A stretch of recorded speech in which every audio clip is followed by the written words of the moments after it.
In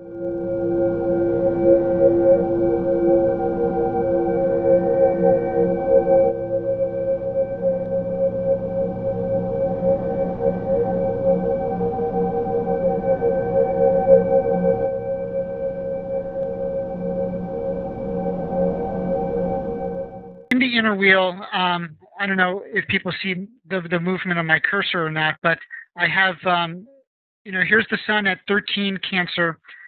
Here's Saturn at 14 Libra. Uranus at this moment at 10 Aries, and Pluto is at 9 moving forward Capricorn. Rick Tarnas has been a big influence of mine in looking at world events, and he really sees these as really very long time frames that reach climactic moments. And we are in now the climactic moments. But roughly speaking, using Rick Tarnas's orb, the Uranus-Pluto square in effect roughly between 2008 and about 2019. But now is the peak time. And as Jessica mentioned earlier, the way that it hits the U.S. chart couldn't be more profound. Pluto will station next at 13 Capricorn. Uranus will be in between 12 and 16 Capricorn in the next zone where it's going to be hanging out. Both of them will make exact hits precisely at 13 and 14. So, given this layout, this astrological landscape, and what we see going on right now, one of the things that I've kind of talked about, almost half jokingly, but somewhat serious at the same time, is the prospect of having some type of civil war in this country. Uranus is also in the fourth house, the homeland, Aries, war, coming up to Chiron even, and Uranus-Pluto square. So whether it's a so-called social or cultural war, or if it's with shutting down government or whatever else, what do you think of that idea? Do you think that sounds crazy, or what do you think might be unfolding? Well, what's going on is crazy. These are crazy times, and I think it's important to call a spade and say what's going on in Washington, for example, this week is crazy. It's not sane behavior. So, if we call it crazy and then think we're crazy for thinking it, we need to go back to the beginning and dare to call out what's not life-affirming.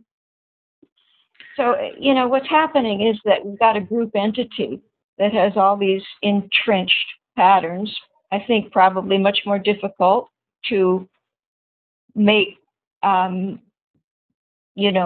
awaken than it would be in theory for an individual.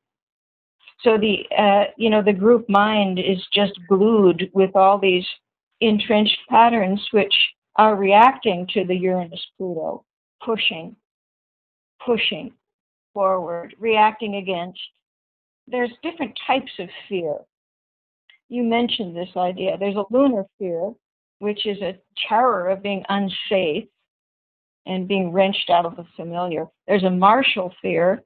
There's a Saturnine fear, which is a fear of the exotic or, the new. And I think that all of these planets that are hitting the USA chart, it couldn't be more button pushing, as we would say, if it were happening to an individual.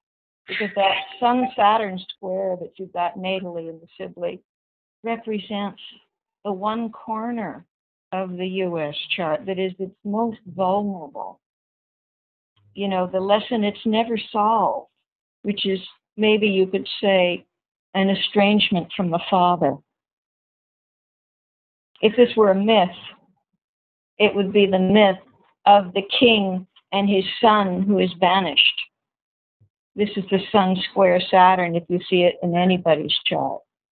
But what happens in the U.S. chart is that Saturn, which is our ambivalence with maturity, our fear of aging, and really our terror of getting old physically, but also our repudiation of any of the good things that aging bestows, such as experience and patience and working 40 years on a certain job, the culture teaches that it's much more valuable to learn in a weekend, right? And that working 40 years at something is only for suckers. Yeah, and so we're going to get Uranus, Pluto. This is exactly the part of the chart that is going to be under the gun. Yeah, I guess part of what I'm asking is does it sound crazy to you that there could be the amplification of something along the terms of a more overt conflict amongst the various factions, something akin to a social, cultural, I don't know if war is the appropriate word to use or not, but massive conflict between these opposing factions becoming so visible, so remarkable that it could be another epic that could be analogous to the Civil War. I mean, the astrology. If you're thinking of the factions as being the partisanship, for example, in Washington, then no, because I think the Democratic versus Republican story is just that, a national story. Oh, no, I'm not talking just in Washington, but fundamentally, we have, many people would say that we're moving into a very divided, two different Americas, just with very different ideologies and perspectives. We have a very multicultural America, and then we have this much more patriarchal holding on to the past. And how that plays out in Washington to me is secondary, but in general, the fabric of our society might be just so irreparably torn. It's very, very poised in that partisanship place. And I do agree with you that separation consciousness kind of cranks up to an absolute fever pitch just before there is some breakthrough into what we think of as outer planet-driven change. Yeah, but I do also see the socioeconomic thing, the 1% and the 99% as being the key factions here. Mm-hmm. And Occupy Wall Street really named it when they put it in those terms.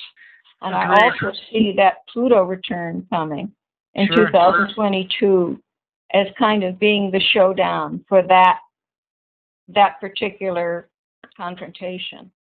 Yeah, I just want to real quick mention Jupiter, because in more conventional types of astrology, Jupiter is looked at as a very positive force. My view is that in and of itself, it's contingent upon the consciousness that activates Jupiterian energy. But I will say that Jupiter is an amplification, and Jupiter coming in, and it's going to be part of this, for a while longer. Jupiter will actually station and go retrograde and hang out very tightly with Uranus, Pluto, and on the U.S. Sun. And to me, Jupiter on the U.S. Sun is amplifying ideology and opinions and righteousness. And you combine that with Uranus, Pluto, it's even more entrenched of, bickering and I'm right and you're wrong. And in Cancer, it often takes the form of some kind of my family, my tribe versus yours. Yes. Which is kind of a patriotism is kind of born out of the Cancer archetype, whether it's sincere or just this chest-thumping drama. I agree with you, and it was when Jupiter was exact on the USA Sun that Obama started to talk about missile strikes against Syria. Right. The escalation. Jupiter is not everybody's benefic. No. And I will add that is some of the more dire consequences, but just to give equal airtime, what would be the possibility? Well, we talked about love before, and Jupiter in Cancer is an expansion of the heart. And if we have an expansion of the heart, maybe, just maybe, we can help, bridge some of these divisions and do that powerful transformation in a more conscious way of the Uranus-Pluto square. I'm not holding my breath that we're all going to be linking arms singing Kumbaya next week, but there is the invitation, I will say, of Jupiter in Cancer. It's more than an indication. If you remember that the nation's picture of itself and highest feelings of itself, kind of symbolized by the Statue of Liberty and the words that are written on the base, give me your tired, your poor. This is a high-level Cancer image of this maternal figure opening her arms wide to embrace immigrants from all over the world. And it was absolute truth. It was factual for a long time.